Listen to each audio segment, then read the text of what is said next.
Hello दोस्तों, कैसे हो आप सभी। उम्मीद करता हूँ आप सभी अच्छे होंगे और अच्छे पढ़ाई भी कर रहे होंगे। जैसे कि आपको बताया, उत्तर प्रदेश पुलिस भी भर्ती प्रक्रिया कल एक नोटिफिकेशन जारी किया गया था। उसमें कहा गया था कि आपका जो फिजिकल होगा, जो भी कंपनी आपको फिजिकल कराने के लिए इच्छुक हो, वो अपना आमंत्रण कीजिए, आइए और पोर्टल में हिस्सा लीजिए। जो भी पोर्टल जिस कंपनी को मिलेगा वो आपका फिजिकल कराएंगे। लेकिन फिजिकल से पहले और पेपर से पहले सबसे पहले आपके दिमाग में एक ही पर्सन सबसे ज्यादा चलता रहता है। अगर मैं कमेंट्स देखता हूँ और मैं लाइव सेशन में आता हूँ तो बहुत से बच्चों के कमेंट्स अगर आते हैं ना, तो कमेंट्स ये आते हैं कि सर मेरा मैथ वीक है, मैं मैथ में कैसे स्ट्रॉन्ग कर सकता हूँ, कैसे मैं मैथ को मजबूत बना सकता हूँ, तो कुछ टिप्स बताइए।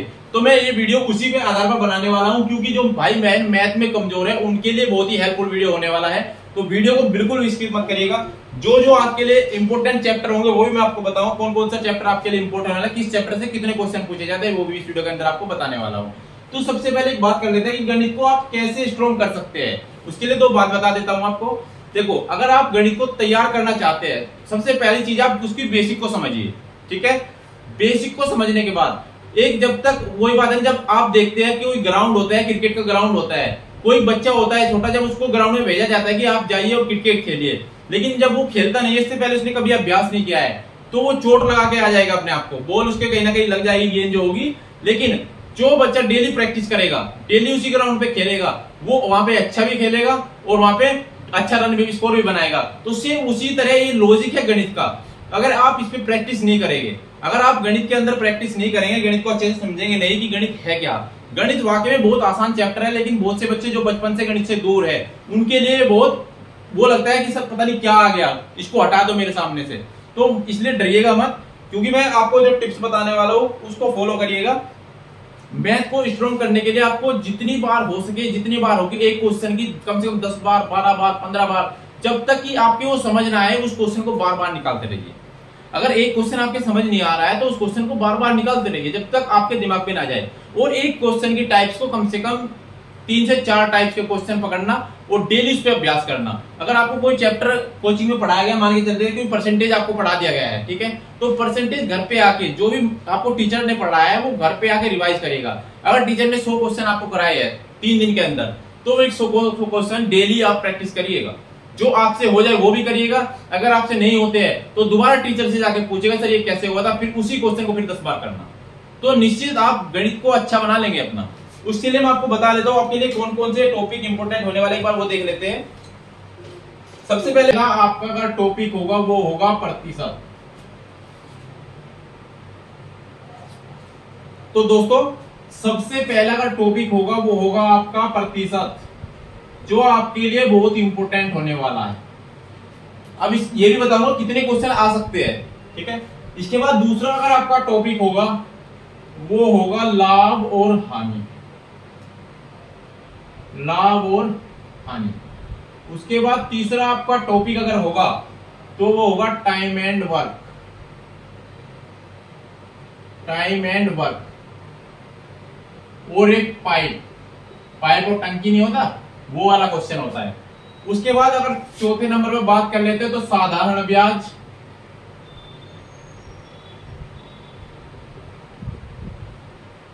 और चक्रवृद्धि ब्याज।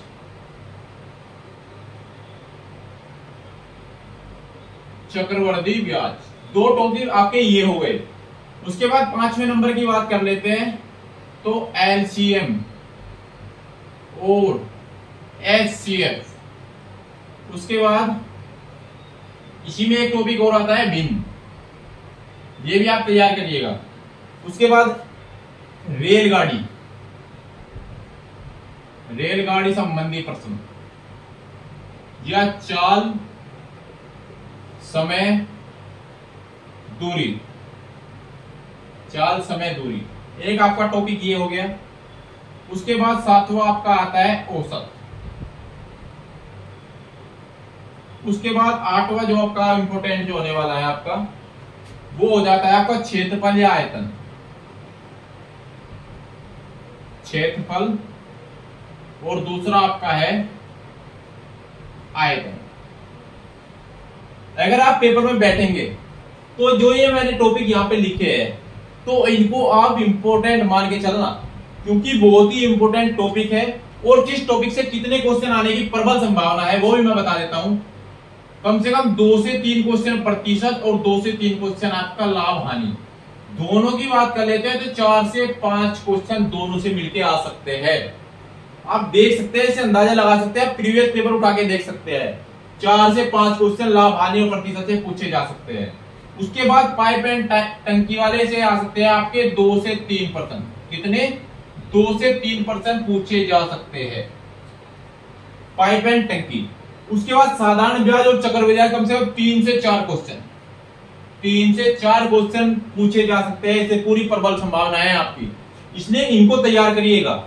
एलसीएम, एचसीएफ और बिन कम से कम 3 से 4 क्वेश्चन आपके यहां भी पूछे जा सकते हैं।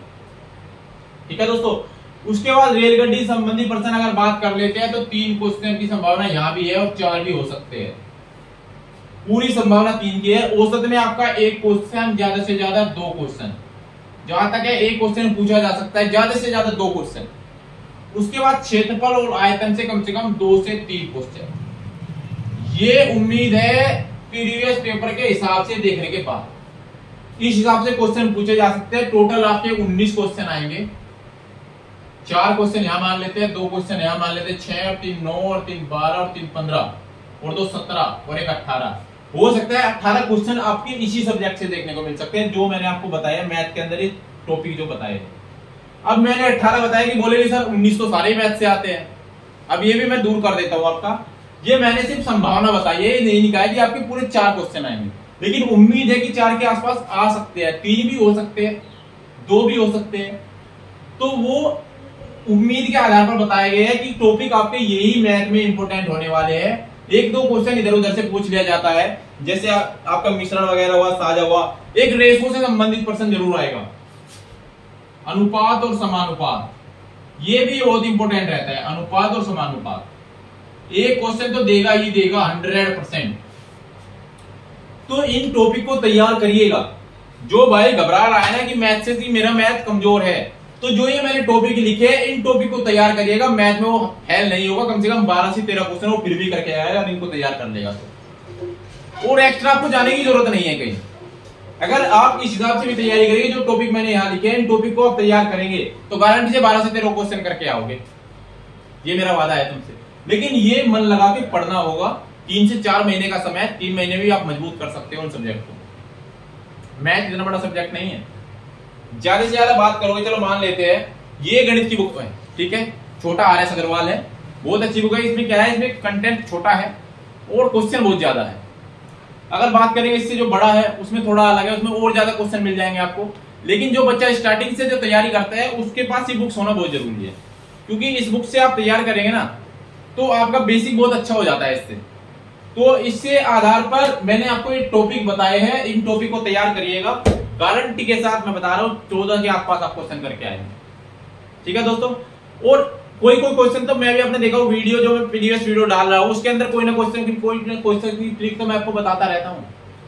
जो भी मन करता है मैं उसी क्वेश्चन को लिख के आपको हल करके दिखा देता हूँ वो क्वेश्चन कैसे होगा। इसलिए आप तैयारी करिएगा, बिल्कुल मत घबराइएगा। आपके फॉर्म अब कभी भी स्टार्ट हो सकते हैं, आप तैयारी करते रहिएगा, बिल्कुल मत घबराना आप। ठीक है, हम तुम्हारे साथ हैं। जो भी कोई समस्या आ रही है वो कमेंट के माध्यम से आप मुझे पूछ सकते हैं। ठीक है, तो वीडियो इसी आधार पर बनाया था बहुत से बच्चों के लिए, क्योंकि बहुत से ज्यादा कमेंट्स अगर देखे जाते हैं, सबसे ज्यादा यही कमेंट्स देखे जाते हैं, सर मैथ को वीक, वो मैथ को स्ट्रॉन्ग कैसे करें। तो दोस्तों मुझे लगता है आपको अच्छे से समझ आ गया होगा। तो उम्मीद करता हूँ वीडियो अच्छी लगी हो तो लाइक शेयर जरूर करना और चैनल को सब्सक्राइब कर देना, क्योंकि इसी तरह की अपडेट आप तक सबसे पहले पहुंच सके। तो मिलते हैं अगले वीडियो में, तब तक के लिए जय हिंद, जय भारत।